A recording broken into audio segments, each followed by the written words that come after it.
bawa kami kepada keintiman yang lebih lagi. Sebab hanya dekat kepadamu hati kami tenang Tuhan. Aku minta kunci G, kita akan nyanyikan lagu ini. Ku ingin selalu bersekutu denganmu. Mari kita hampiri dia, kita angkat tangan kita.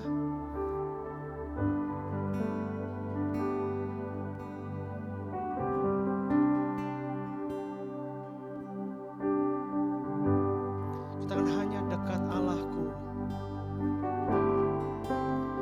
Hanya dekat Allahku,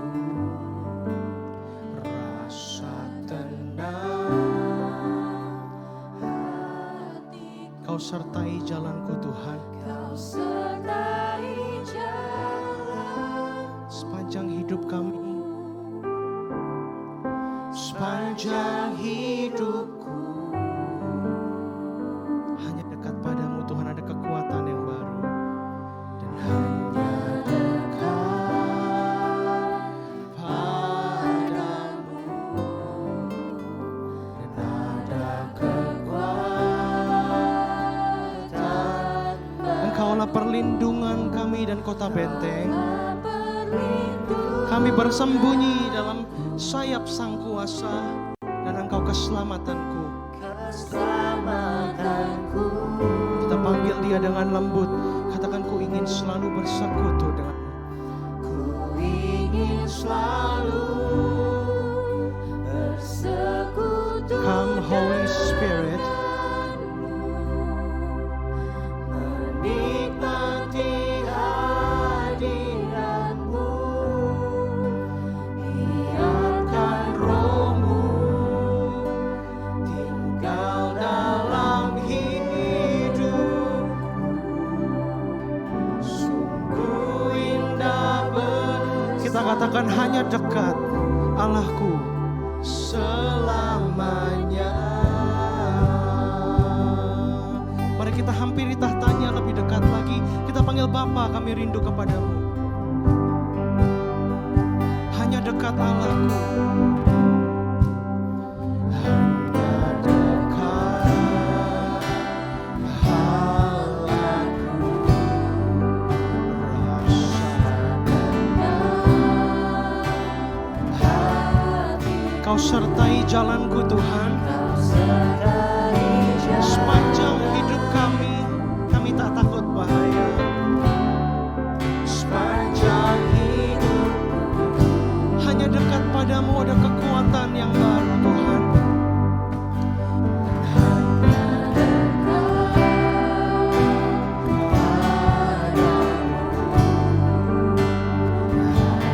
kekuatan. Sebab Engkaulah perlindunganku Tuhan. Engkaulah perlindungan, Engkau keselamatanku. Keselamatan. Mari anak-anak Tuhan kita katakan, ku ingin selalu bersekutu denganmu.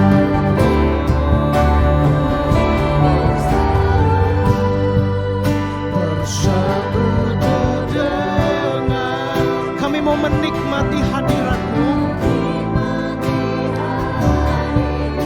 Biarkan rohmu tinggal dalam hidup. Sungguh ini bersamamu Tuhan. Katakan, ku ingin selalu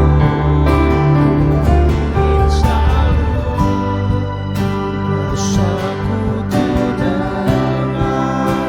Kami mau menikmati Engkau Roh Kudus di tempat ini.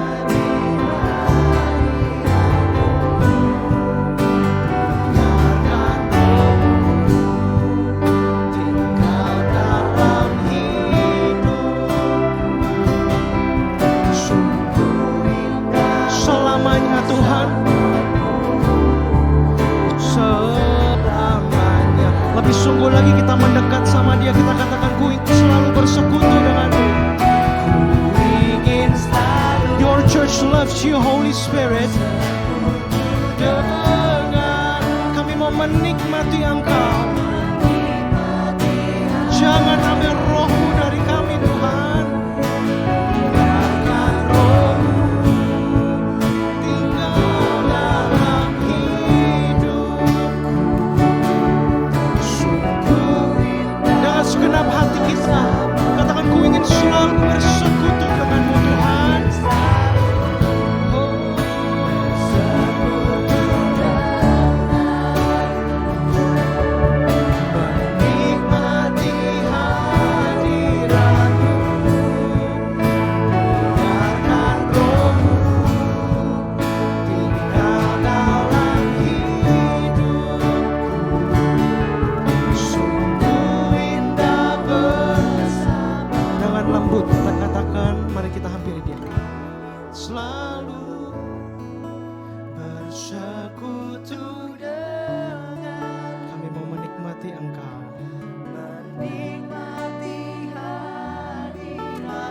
biarkan roh-Mu tinggal.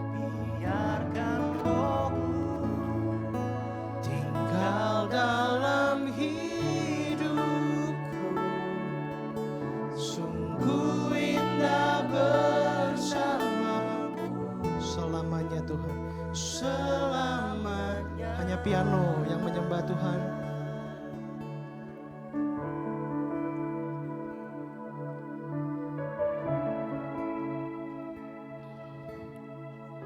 Bapa, ini semua tentang Engkau, bukan tentang lightingnya, bukan tentang lagunya. It's not about the hype, but today we celebrate your love. Kami mau menyanyi karena Engkau mengasihi kami terlebih dahulu. 2000 tahun yang lalu Kau mati tergantung di kayu salib, bukan karena cuma kami punya hidup, tapi kami punya hidup yang berkelimpahan. Because you are the way, the truth, and the life. Bapak, biarkan jemaat-Mu berjumpa dengan Kau hari ini. Bukan manusia, bukan the wisdom of man, but your word. Sebab karena firman-Mu lah yang membebaskan kami.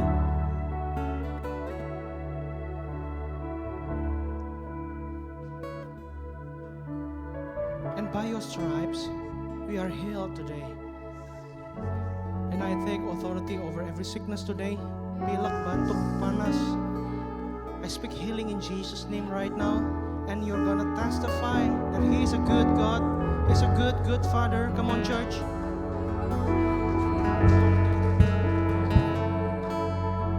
By your stripes, we are healed.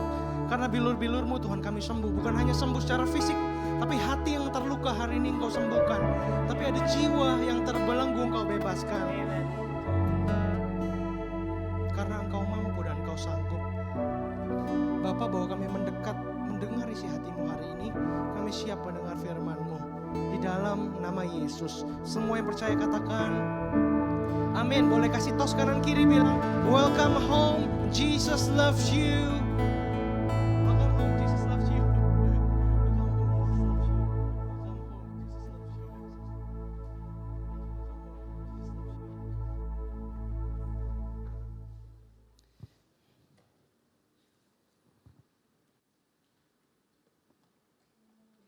Siapa yang merasakan sukacita dalam rumah Tuhan boleh lambaikan tangan.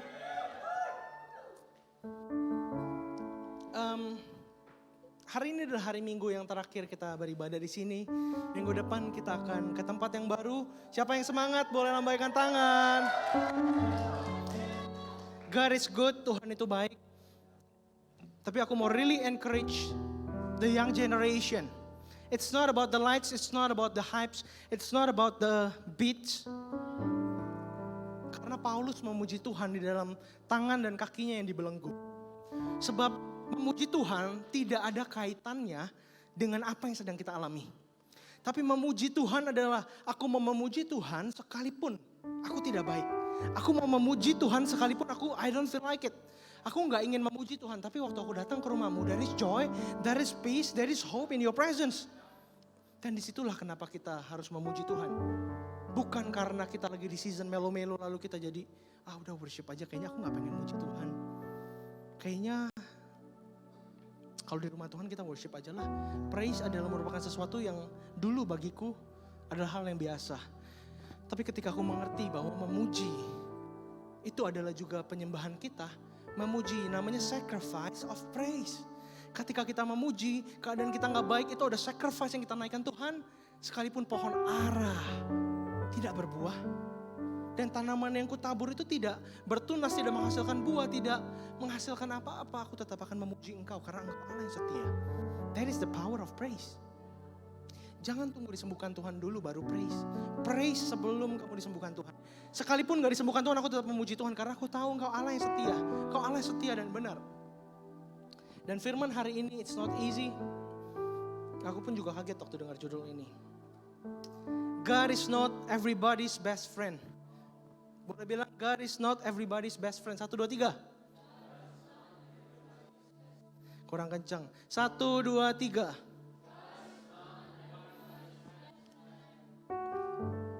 Wow. gereja lain bilang Tuhan itu sahabat kita. Tapi kok judulnya God is not everybody's best friend. Apa yang akan kita pelajari hari ini bukanlah perkataan manusia, tapi perkataan Tuhan. Aku minta media tampilkan Matius 7 ayat 21 sampai 23. Matius 7 ayat 21 sampai 23, sekalipun media belum, boleh dibuka Alkitab kita. Matius pasal yang ke-7 21 sampai 23.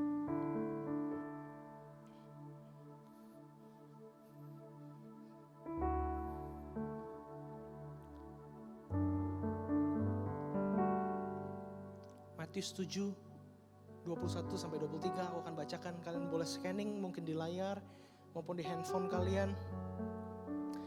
Matius 7, 21, 23. Bukan setiap orang yang berseru kepadaku, Tuhan, Tuhan, akan masuk ke dalam kerajaan sorga. Melainkan dia yang melakukan kehendak Bapakku yang di sorga, boleh garis bawahi. Melainkan dia yang melakukan kehendak Bapakku yang di surga. Ayat 22 ini mengerikan loh. Pada hari terakhir banyak orang akan berseru kepadaku, Tuhan, Tuhan, bukankah kami bernubuat demi namamu dan mengusir setan demi namamu dan mengadakan banyak mukjizat demi namamu juga. Pada waktu itulah aku akan berterus terang kepada mereka dan berkata, aku tidak pernah mengenal kamu, enyahlah daripadaku, kamu sekalian pembuat kejahatan. Matius 7, 21, 23. Ini bukan dibuat menakut-nakuti, tapi sebagian dari kita hari ini mungkin your pastor bisa senyum sama kalian. Tapi pada akhirnya Tuhan tidak mengenali kita. God is not everybody's best friend. Kita akan teliti dengan benar apa makna dari Tuhan bukan sahabat semua orang. Kenapa Abraham dibilang sama Tuhan itu dia adalah sahabat karibku. Daud adalah orang yang berkenan dan bergaul karib. Henok orang yang bergaul karib. Tapi bagaimana kita bisa jadi seperti mereka? Kita buka Mazmur 25 ayat 14. Mazmur 25 ayat 14. Mazmur 25 ayat 14 di depan sudah ditampilkan. Tuhan bergaul karib dengan orang yang takut akan Dia. Dan perjanjiannya diberitahukannya kepada mereka. Di NKJV-nya bahasa Inggrisnya adalah the secret of the Lord is with those who fear Him. And He will show them His covenant. Siapa yang di sini punya teman dekat? Setiap dari kita pasti punya teman dekat. Apakah kalian kasih tahu rahasia-rahasia kalian ke teman-teman dekat kalian? Atau ke orang entah stranger yang asal kenal aja gitu. Di Instagram kenal terus kalian kasih tahu rahasianya. Apa yang secara naluri aja kita sudah tahu. Firman Tuhan katakan Tuhan bergaul karib dengan orang yang takut akan Dia. Apakah hidup kita takut akan Tuhan? This is the point. Karena banyak prosperity gospel yang beredar di luar sana. Oh, kamu gak apa-apa berbuat dosa, Tuhan mengasihi kamu kok. Tapi kalau bertahun-tahun kita ikut Tuhan terus-terusan begitu, masuk gereja ini kepahitan, masuk gereja sana kepahitan. Karena salahnya bukan di gereja, salahnya sometimes di hati kita. Minggu lalu ada satu ilustrasi yang bagus. Apabila seorang Beethoven menulis satu lagu yang indah, dan ada orang yang mendengar orang lain memainkannya yang gak indah, bukan salah Beethoven, tapi salah orang memainkannya. Seringkali Tuhan itu dimisinterpretasikan oleh gerejanya dan orang-orang pilihannya. Bukan salah Tuhan dan gerejanya, gereja itu gak akan pernah salah. Alkitab tak pernah salah dalam hidup kita. Yang salah adalah seringkali tingkah laku kita. Yang salah adalah seringkali kita lebih memilih hidup untuk dunia dan ego kita daripada mengikuti rencana Tuhan yang indah dalam hidup kita. Tuhan bergaul karib dengan orang-orang yang takut akan Dia dan perjanjiannya diberitahukannya kepada mereka. Aku melihat banyak sekali gereja yang kehilangan holy fear. Holy fear itu namanya satu takut dan gentar sama Tuhan. Sepertinya Tuhan udah seperti sahabat kita, kita mengumpat gak apa-apa, melakukan dosa seenak jidat di dalam gereja. Kata Daud, siapakah orang yang bisa naik ke gunung-Mu Tuhan? Orang yang bersih tangannya dan murni hatinya. Yang tidak menyerahkan kehidupannya kepada kelaliman. God is not everybody's best friend. Kita mungkin tahu Jokowi, Pak Jokowi ya. Tapi apakah Pak Jokowi tahu kita? Itu belum tentu. Kita tahu tentang Tuhan, iblis pun tahu tentang Tuhan loh. Tapi apa kita mengenal dia dan kita dikenal sama Tuhan? Karena kekristenan kita bukan Sabtu Minggu doang. Apakah setiap hari kamu bergaul sama Tuhan? Kalau kita gak bergaul sama Tuhan, kita bilang, Tuhan mah bestinya gue. Tuhan best friend-nya aku loh. Tapi apakah Tuhan benar-benar melihat kita sebagai best friend? Kita mengutamakan dia dalam segala yang kita lakukan. Kita benar-benar bekerja seperti untuk Tuhan dan bukan untuk manusia. Are you sure? This is hard. Tapi gereja bukan tujuannya sugar coating the gospel. Kita harus hidup. Dan kebenaran itu akan memerdekakanmu. And the truth shall set you free. Bukan penerimaan. Kalau orang bilang ya, aku kemarin dapat satu revelation waktu aku baca tentang ini. Seringkali kata gereja, kasih, dan penerimaan dijadikan tempat bersembunyi bagi pengikut Kristus yang enggan menanggalkan dosa mereka, menyangkal diri dan memikul salib. Gereja ini gak ada kasihnya loh. Masa gue berbuat dosa ditegur sama ini? Mimbar ini harus berdiri untuk membuat kita jadi berbeda dari dunia ini. Kalau firman Tuhan, kalau kehidupan anak-anak Tuhan gak ada perbedaannya sama dunia, what's the difference? Apa bedanya? Jangan jadikan kata gereja, kasih dan penerimaan jadi tempat bersembunyi kita. Sebagai pengikut Kristus, ini firman Tuhan loh, bukan apa kata aku. Barang siapa mau ikut aku ya harus menyangkal diri, memikul salib dan ikut aku. Kalau tidak ya tidak layak bagiku. Memang standarnya gak harus kita mati bagi Kristus dulu baru kita. Keselamatan adalah kasih karunia teman-teman. Sola gratia, by grace alone. Tapi satu hari nanti ketika kita berhadapan dengan Tuhan, kita bisa nyanyi lagu Saat Indah Ku Berhadapan Denganmu, memandang wajahmu, Yesus kekasih jiwaku. Dia benar kekasih jiwamu kah? Apakah setiap hari kita memikirkan tentang dia? Apakah setiap hari ketika kita berlaku dalam tingkah laku kita bilang, Tuhan pimpin langkahku setiap waktu, berjalan dalam rohmu. Karena seringkali gereja bahkan aku seringkali hanya ingin berbicara apa yang orang mau dengar. Tapi hari ini kita perlu stand for the truth. Gereja kita didirikan di atas firman Tuhan. Apa yang firman Tuhan katakan itu mutlak. Tidak bisa ditawar, tidak bisa ditukar. Karena firmannya itu kekal. Mana lagi ayatnya? Yohanes 14 ayat 15 aku bacakan langsung. Jikalau kamu mengasihi aku, kamu akan menuruti segala perintahku. Yohanes 14 ayat 15. Jikalau kamu mengasihi aku, kata Tuhan, kamu akan menuruti segala perintahku. Satu hari ketika kita berjumpa sama Tuhan, kita tidak akan diwakilkan oleh papa mama kita yang pelayanan. Kita tidak akan diwakilkan oleh pendeta kita yang pelayanan. Kita tidak akan diwakilkan oleh siapapun.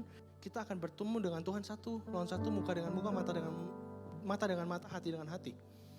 Jika kamu mengasihi aku, kamu akan menuruti segala perintahku. Kalau sebagai kita orang Kristen ikut Tuhan puluhan tahun, kita masih bisa bilang kepada juru selamat kita ketika kita ketemu nanti di awan-awan. Ketika kita berjumpa sama Tuhan Yesus, kita bilang, Tuhan aku mengasihimu. Terima kasih buat pengorbananmu. Berapa kali kamu selesaikan firman Tuhan? Berapa kali kamu selesaikan Alkitab? This is a big question. Kasih atau cinta itu bukan dari mulut tapi dari tindakan kita. Apakah kita benar-benar mengasihi? Maka ada lagu bilang, ujilah aku Tuhan, cobalah aku Tuhan, selidiki batinku dan hatiku, apakah mata aku tertuju kepadamu. Ini Mazmur seorang Daud loh. Kita mungkin bisa pelayanan setiap minggu, tapi kita gak pernah tahu apa suara Tuhan dalam hidup kita. Boro-boro kita menuruti perintah Tuhan. Jikalau kamu mengasihi aku, kamu akan menuruti firmanku. Boro-boro kita menuruti firman Tuhan, tahu aja kita gak tahu. Baca firman Tuhan aja kita enggan dan malas. Oh, this is hard. This is hard, but we need to repent. Kita harus bertobat. Nanti kita akan lihat apa perbedaan orang yang sudah bertobat dan belum bertobat. Sometimes khotbah itu Khotbah itu gak selalu yang kayak come on let's go. Tuhan akan memberkatimu, Tuhan akan memakai hidupmu. Yes come on. Tapi there is a price to pay. Ada harga yang harus kamu bayar untuk ikut Tuhan. What's the difference kalau kita aja gak kenal sama Tuhan? Kalau kita punya di kantong kita hanya $20. Bagaimana kita mau bantu orang yang kekurangan sampai $100? Kalau kita tahu Tuhan aja cuma di permukaan. Bagaimana kita bisa tahu bahwa Tuhan itu bisa mengasihi, Tuhan berbicara kepada orang-orang yang kita temui. Kita gak akan pernah dengar karena kita gak pernah mendengar suara Allah atas hidup kita. Percayakah kita Tuhan itu masih berbicara sampai hari ini melalui firman, melalui hamba Tuhan. Melalui setiap lagu, lantunan nada. Ada lagu-lagu yang tiba-tiba relate ya. Kalau sudah dikasih tanda sama Tuhan, masuklah cepat lari ke kamarmu, berdoa sama Tuhan. Tuhan, apa yang mau kau bicarakan terhadap hidupku? Dan hari ini kita akan belajar dari satu orang namanya Abraham. Kejadian, dari kitab Kejadian pasal 22, kita akan singkat aja ya. Kejadian 22 ayat 1 sampai 19. Kejadian 22 ayat 1 sampai 19. Judul perikopnya kalau kita baca Alkitab kita, judulnya adalah kepercayaan Abraham diuji.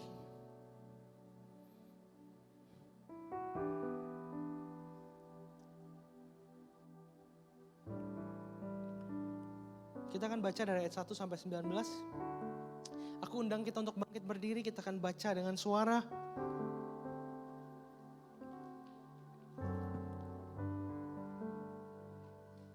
Kita akan baca ayat 1 sampai 19. Aku minta yang di sebelah sini ayat yang ganjil 1, 3, 5, 6 bukan ya? 6 ganjil ya, berarti genap di sini 6. 2, 4, 6, 8. Tegang banget, tegang bercanda. 1, 3, 5, 7, 2, 4, 6, 8, dan seterusnya. Kejadian 22, kepercayaan Abraham diuji 1, 2, 3.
Amin. Silakan duduk semuanya. Ini satu kisah Abraham yang kita dengar over and over again. Lagi dan lagi kita dengar, kita sudah pernah dengar kisah tentang Abraham ini. Tapi ada beberapa ayat yang melompat dalam hatiku dan ada poin-poin yang relevan dalam kehidupan kita. Tahukah kita, kisah menariknya adalah Ishak bukanlah seorang anak kecil di cerita ini. Ishak itu berkisar 25 sampai 30 tahun. Bahkan sebagian dari kalian lebih muda dari Ishak. Menurut kalian kalau tiba-tiba nih orang tua kalian bawa ke gunung, yuk aku mau persembahin kamu. Hah? Yang benar ini. Masa aku sih yang dipersembahin kepada Tuhan? Adakah satu perkataan Ishak yang mempertanyakan keputusan Abraham?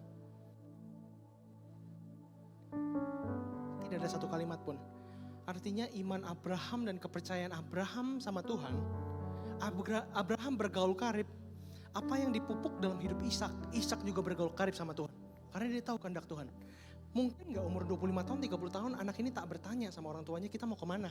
Mana anak kambing dombanya? Ishak itu udah melakukan itu bertahun-tahun, korban sembelihan pasti. Tapi mana anak dombanya mana Pak? Mana? Di mana? Kok Ishak gak bertanya ya? Dan saat itu Ishak berumur 25 sampai 30 tahun, nggak tahu exactnya berapa. Karena perhitungan tahun itu tuh berbeda sama kita jauh sekali. Jauh sekali. Tapi para pakar percaya dia umur 25 sampai 30. Itu adalah sebuah pertanyaan dalam hidupku. Kok bisa ya Ishak nggak bertanya? Selain dari Abraham diuji, Ishak pun juga diuji apakah dia mau percaya sama Tuhan. Tapi satu hal, judul ini, God is not everybody's best friend. Kita bisa sebut dia best friend kita, tapi belum tentu Tuhan sebut kita best friend. Karena kenapa? Seringkali kehidupan kita gak taat sama suara Tuhan. Seringkali kehidupan kita Kristen, tapi kita berhidup seolah-olah kita tidak mengenal Tuhan. Kita hidup, Tuhan aku inginnya di umur segini aku udah bisa beli rumah ya.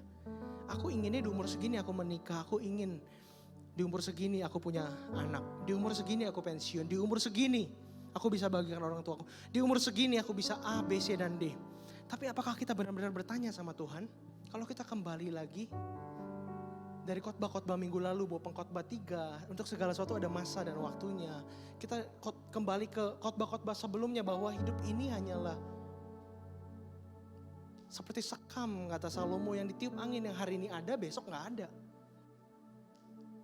Apakah kita benar-benar bertanya pada Tuhan yang mengasihi hidup kita dengan segala yang ia miliki? Dia punya satu master plan dalam hidup kita, tapi kita gak tanya sama Tuhan. Dan sometimes gereja itu it's okay lah. It's okay, gak apa-apa kita gak bergaul sama Tuhan. It's okay kalau mau bapak ibu yang penting kasih persembahan, kasih persepuluhan, then you're good with that. No, it's not good. Kalau kehidupan kekristenan kita hanya Sabtu dan Minggu, kalau kehidupan pelayanan kita bukanlah, nanti kita akan belajar dari kehidupan seorang Abraham. Poin yang pertama, instant obedience.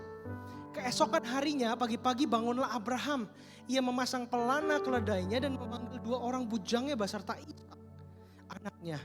Ia juga membelah kayu untuk korban bakaran itu. Abraham sendiri yang memotong, lalu berangkatlah ia dan pergi ke tempat yang dikatakan Allah kepadanya.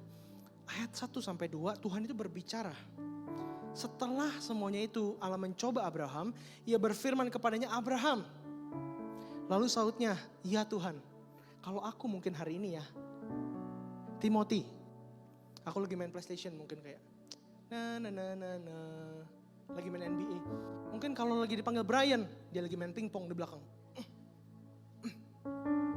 Ada dipanggil Aldo, lagi rebahan di dalam. Lagi rebahan. Lihat, yang terpenting adalah poin pertama, sebelum kita masuk pada kita mentaati firman Tuhan, apakah kita mendengar suaranya setiap hari? That's the point. Jangan lompat step dulu, catat ini. Kalau kalian belum mendengar suara Tuhan itu gak langsung audible. Timothy. Aku di kamar pun aku lompat, aku langsung ke kamar Pak Teddy pasti. Pak, itu siapa yang ngomongnya? Kaget pasti. Tapi sadarkah kita dalam masa sulit kita ada still small voices?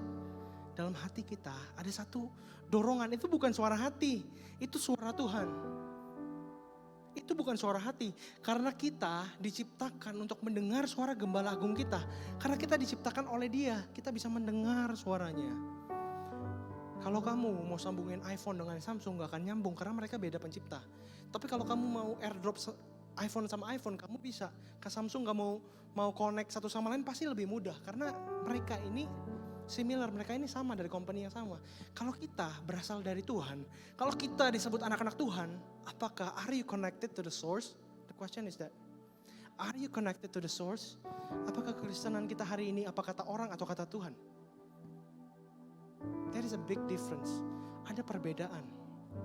Setelah semuanya itu Allah mencoba Abraham, ia berfirman kepadanya, Abraham. Lalu sautnya, ya Tuhan. Daud bergaul sama Tuhan. Abraham bergaul karib sama Tuhan. Samuel bergaul karib sama Tuhan. Apakah kita bergaul karib sama Tuhan? Firman-Nya, ambillah anakmu yang tunggal itu yang kau kasihi, yakni Ishak. Pergilah ke tanah Moria dan persembahkanlah dia di sana sebagai korban bakaran pada salah satu gunung yang akan kukatakan kepadamu. Keesokan harinya pagi-pagi bangunlah Abraham, ia memasang pelana keledainya dan memanggil 2 orang bujangnya beserta Ishak. Anaknya ia membelah juga kayu untuk korban bakaran itu, lalu berangkatlah ia dan pergi ke tempat yang dikatakan Allah kepadanya. Poin yang pertama, ketika kamu mendengar suara Tuhan, jangan tunda-tunda ketaatanmu. Instant obedience. Kalau kamu tahu Tuhan bilang jangan sentuh itu, ketika kamu berdoa, Tuhan aku harus ambil pekerjaan A atau B ya. Tuhan kasih tanda dong. Kalau kita punya fear, orang-orang yang takut akan Tuhan, Tuhan pasti jagai langkahnya. Orang yang takut akan Tuhan itu bukan fear dalam arti takut ketakutan, tapi takut itu menghormati. Menghormati Tuhan. Banyak orang yang gak bertanya lagi dalam fase-fase kehidupannya, Tuhan apa yang kau mau dari karyaku? Apa yang kau mau dari hasil yang aku hasilkan Tuhan? Apa yang hendak engkau lakukan dalam kehidupanku? Kita gak lagi bertanya. That's why. Nanti di ayat yang terakhir Tuhan berjanji, Abraham keturunanmu akan seperti bintang di langit dan pasir di laut. Dan keturunanmu akan menjadi berkat bagi bangsa-bangsa. Dan ayat itu juga harus apply to our lives. Hidup kita itu harusnya terkonek dengan sumber itu. Kita harusnya mengerti bahwa kita dipanggil bukan menjadi. Daud kan katakan, dahulu aku tua sekarang aku muda. Dahulu aku muda sekarang aku tua, kebalik sorry. Tapi tak pernah aku lihat anak cucu orang benar meminta-minta atau ditinggalkan sama Tuhan. Dan ketika kita lihat ayat yang ke-6. Lalu Abraham mengambil kayu untuk korban bakaran itu dan memikulkannya ke atas bahu Ishak anaknya. Sedang tangannya dibawanya api dan pisau. Demikianlah keduanya berjalan bersama-sama.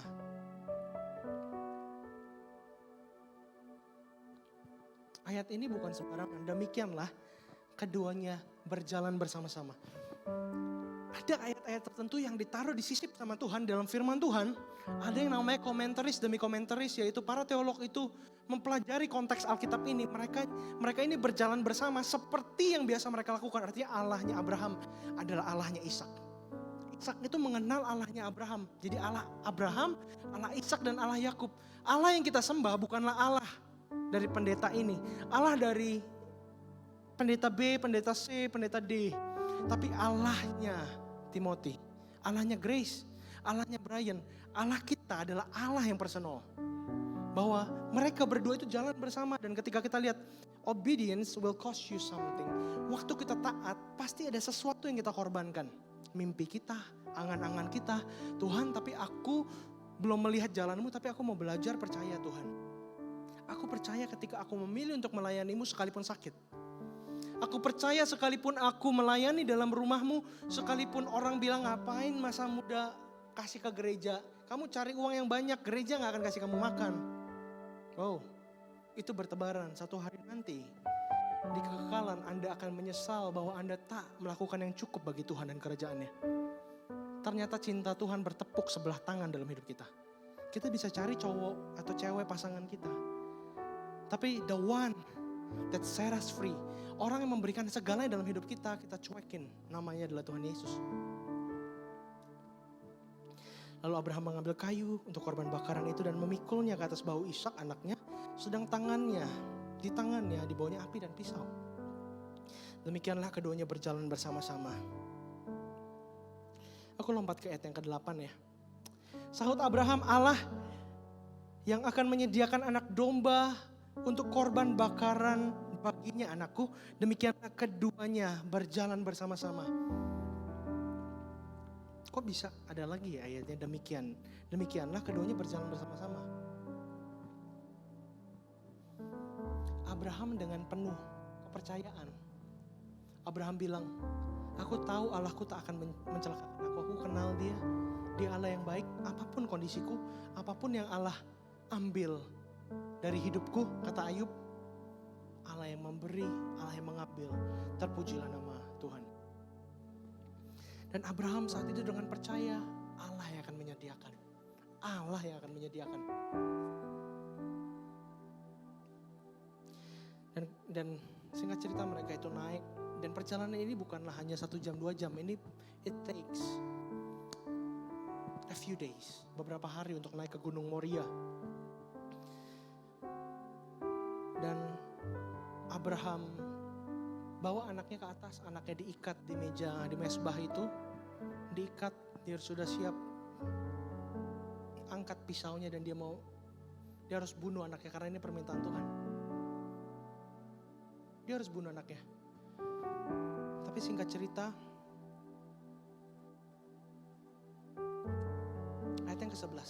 Tapi berserulah malaikat Tuhan dari langit kepadanya, Abraham, Abraham, sautnya ya Tuhan. Nah ini gawatnya kalau gak dengar suara Tuhan. Abraham udah mau tusuk pisau, lalu Tuhan bilang, Abraham, Abraham. Nah dia gak dengar, aduh. Ya Tuhan, kenapa? Ya udah. Ini yang namanya konstan Abraham itu mendengar suara Tuhan. Abraham itu dengan sengaja memberikan dirinya available untuk Tuhan berbicara. Dan Tuhan menyediakan. Dan malaikat Tuhan itu di sini dalam terjemahannya Angels of the Lord, A-nya itu besar, artinya dia adalah malaikat pembawa pesan. Dia adalah Gabriel di dalam Alkitab. Jadi kalau misalkan ada malaikat berbicara kepada manusia di dalam Alkitab tapi bukan A atau M huruf besar, itu hanyalah malaikat biasa yang menegur dosa, yang mungkin inilah malaikat yang sama yang bertemu dengan Maria. Malaikat penyampai pesan yang langsung dari mulut Tuhan. Sebenarnya itu bukan malaikat yang berbicara, itu suara Tuhan yang langsung dikasih tahu, karena Abraham gak mungkin ketemu Tuhan. Ketika dia ketemu Tuhan dia mati saat itu, karena belum ada Yesus Kristus, sang anak domba Allah yang menebus dosa dunia. Ada jarak antara manusia dan Allah, sehingga ada malaikat yang menyuarakan persis apa yang Tuhan katakan. Dan malaikat tetapi berserulah malaikat Tuhan dari langit kepadanya, Abraham, Abraham. Sautnya, kenapa Abraham nanyanya sautnya ya Tuhan. Nah ini kan orang nanya, ini adalah malaikat yang menyampaikan isi hati Tuhan. Persis apa yang Tuhan mau katakan, yaitu malaikat Gabriel. Lalu ia berfirman, jangan bunuh anak itu dan jangan kau apa-apakan dia. Sebab telah ku ketahui sekarang bahwa engkau takut akan Allah. You have the holy fear. Kamu punya satu hati yang menghormati hadiratku lebih daripada apa yang manusia bisa berikan. Kamu menghormati aku lebih daripada ketakutanmu. Kamu menghormati aku, memutuskan untuk menghormati aku lebih daripada apa yang kau lihat dunia ini mengecewakan Tuhan. Tapi aku memilih untuk menghormatiku lewat keputusan yang aku buat. Aku mau menghormati engkau Tuhan. Lalu Abraham menoleh dan melihat seekor domba jantan di belakangnya yang tanduknya tersangkut dalam belukar. Abraham mengambil domba itu lalu mengorbankannya sebagai korban bakaran pengganti anaknya.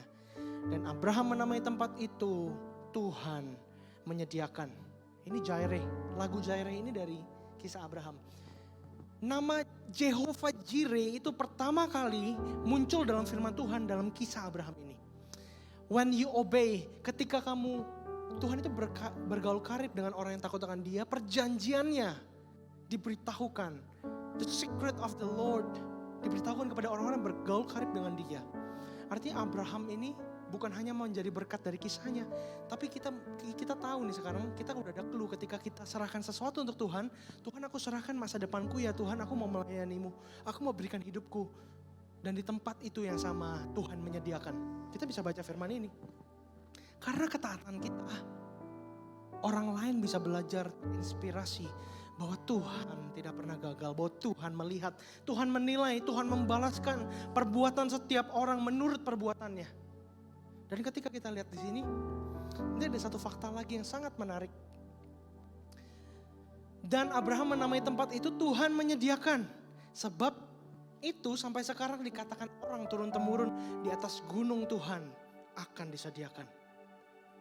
Untuk kedua kalinya berserulah malaikat Tuhan dari langit kepada Abraham. Katanya, aku bersumpah demi diriku sendiri. Ini janji Tuhan kepada Abraham dan keturunannya. Kata firman Tuhan, kita ini bukan keturunan Abraham oleh darah dan daging. Tapi kita adalah keturunan Abraham dari iman. Karena kita menerima Yesus dalam hidup kita. Segala janji dalam firman Tuhan itu adalah milik kita. Bahwa kita akan jadi berkat, jadi kepala bukan ekor. Percayakah kita dengan janji Tuhan? Karena engkau telah berbuat demikian dan engkau tidak segan-segan untuk menyerahkan anakmu yang tunggal kepadaku, maka aku akan memberkati engkau berlimpah-limpah dan membuat keturunanmu sangat banyak seperti bintang di langit dan seperti pasir di laut, dan keturunanmu itu akan menduduki kota-kota musuhnya. Oleh keturunanmu lah semua bangsa di muka bumi ini akan mendapat berkat karena engkau mendengarkan firman-Ku. Kemudian kembalilah Abraham kepada kedua bujangnya dan mereka bersama-sama berangkat ke Beersheba. Abraham tinggal di Beersheba. Tahukah kalian bahwa waktu Tuhan suruh Abraham naik ke gunung Moria, dan salah satu gunung itu kamu persembahkan anakmu Ishak. Alkitab mencatat, boleh dicek dalam firman Tuhan ya. Boleh cek dalam firman Tuhan, gunung Moria in the future akan dipakai oleh Salomo untuk membangun bait Allah. Di atas ketaatan Abraham inilah seluruh bangsa akan mengenal namaku. Dan yang ketiga dalam perjanjian baru, Yesus itu disalib di atas gunung Moria. Cari secara Alkitabiahnya, silakan cari. Di atas gunung Moria, bukan tepat di gunung itu, tapi di antara kawanan gunung itu Yesus berdiri di sana. Karena Yesus disalib di dekat bait Allah. Dan bait Allah itu adalah bait Allah Salomo. Kalau kalian tahu, Tuhan kita bukanlah Tuhan yang kebetulan. Mungkin sebagian orang, yang bener nih Khotim, Jojo muka kayak, yang bener nih Khotim. Gue kayak belum pernah dengar nih. Then read your Bible. Baca firman Tuhan, selidiki firman Tuhan itu seru. Firman Tuhan itu punya nilai sejarah yang bisa dibuktikan. Allah kita bukan Allah gampangan.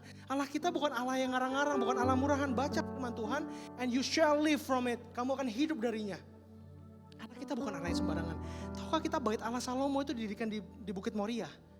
Dan ingatkah kalian kisah waktu Daud katakan kepada triwiranya, tolong dong hitung jumlah kekuatan Israel. Daud itu dengan bangga, dia sombong sekali di hadapan Tuhan. Daud pun pernah sombong. Dia katakan, coba tolong hitung. Sebagian dari kalian pernah baca ayatnya pasti. Coba hitung jumlah bilangan suku Israel tentaranya. Tidak mungkin terkalahkan.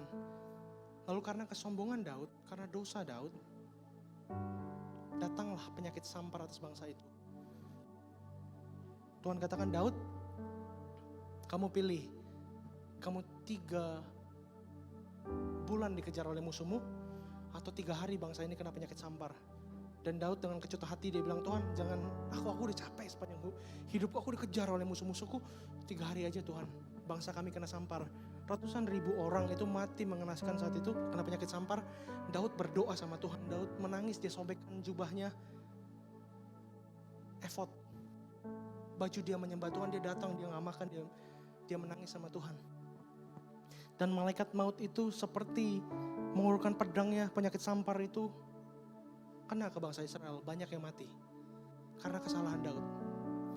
Tapi tepat berhenti pada perjanjian Tuhan di Gunung Moria, tepat di Gunung Moria, kalian baca, Daud itu berdiri di atas Gunung Moria, Tuhan teringat dan Tuhan menyesal menghukum bangsa itu. Karena dia ingat ada orang yang pernah taat, ini loh benihnya Abraham. Aku pernah ingat orang ini bayar harga, Tuhan gak pernah melupakan apa yang kau lakukan hari ini. Tuhan kita bukanlah Tuhan yang pelupah. Dia memperhitungkan setiap hal ketaatan kita di hadapannya. Jangan cari pengakuan dari manusia, jangan cari pengakuan dari sekitarmu. Cari wajah Tuhan, maka kamu akan hidup dari firman-Nya. Dan hari ini, kenapa judulnya bukan semua orang sahabat Tuhan? Karena dengan gampang kita panggil dia sahabat kita, tapi kita gak pernah bergaul sama Tuhan setiap hari.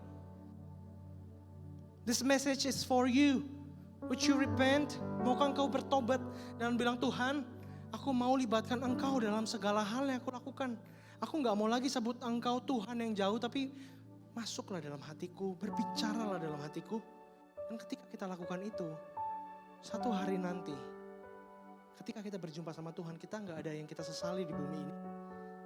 Karena kita tahu segalanya udah aku lakukan Tuhan. Aku sudah percaya, aku belajar percaya sekalipun gak gampang. Aku belajar mengampuni sekalipun sakit Tuhan. Dan disitulah berkat Abraham itu bisa diakses sama kita. Dan Abraham, karena ketaatanmu, karena apa yang kau lakukan, kau tak mau tahan-tahan anakmu yang satu ini yang tunggal, satu-satunya, Abraham itu bisa diolok-olok sama sekitarnya. Karena katanya dia punya janji Tuhan. Dan 25 tahun, 30 tahun setelah dia punya anak dari Sarah itu, dia kehilangan anaknya. Apa kata dunia? Seringkali kita itu terlalu berpikir kita mau kasih Tuhan itu yang sisa-sisa. Udah Tuhan, nanti apa kata society kalau aku pelayanan terus? Nanti kalau di umur 27 aku belum bisa punya apa-apa, apa kata dunia? Aku tinggalkan pelayanan dulu ya Tuhan. Aku tinggalkan gereja dulu ya Tuhan. Dan Abraham dengan percayanya, so what kalau orang bilang aku gak punya keturunan? So what kalau janji Tuhan diambil daripadaku? Dan Abraham tetap bilang, Tuhan kalau engkau mau ambil anakku, aku tetap akan mengasihimu, aku akan tetap turut. Disitulah Allah membuktikan bahwa Abraham mengasihi Allahnya lebih daripada berkat-berkatnya dan janjinya. Hari ini apakah kita mengasihi Tuhan? Atau kita hanya mengasihi berkat-berkatnya? Aku nantikan pertolonganmu Tuhan. Pertolongan tiba, kita boro-boro bilang makasih sama Tuhan. Ketika Tuhan menyediakan boro-boro kita bilang makasih sama Tuhan. Kita melekat dengan apa yang Tuhan berikan dalam hidup kita. Tapi kita gak melekat pada sang pemberi berkat dalam hidup kita. Hari ini kita harus jadi generasi yang mencintai Tuhan lebih daripada mencintai apa yang bisa Tuhan berikan. Tuhan, aku gak pungkiri bahwa kuasa Tuhan masih ada sampai saat ini. Engkau bisa disembuhkan Tuhan, keluargamu bisa terima kesembuhan dari Tuhan. Tapi kalau tidak, apakah engkau tetap beribadah kepada Tuhan? Kalau tidak, belum terjadi, mimpiku belum terjadi Tuhan, apakah engkau tetap bilang, Tuhan, aku mau belajar mengasihimu sekalipun aku belum lihat apa-apa. Kalau hari ini kamu belum lihat apa-apa, apakah kamu tetap ambil komitmen? Tuhan, seperti Abraham, aku mau hidupku berkenan di hadapan-Mu. Mari kita tunduk kepala, kita berdoa. Tuhan, terima kasih untuk firman-Mu hari ini.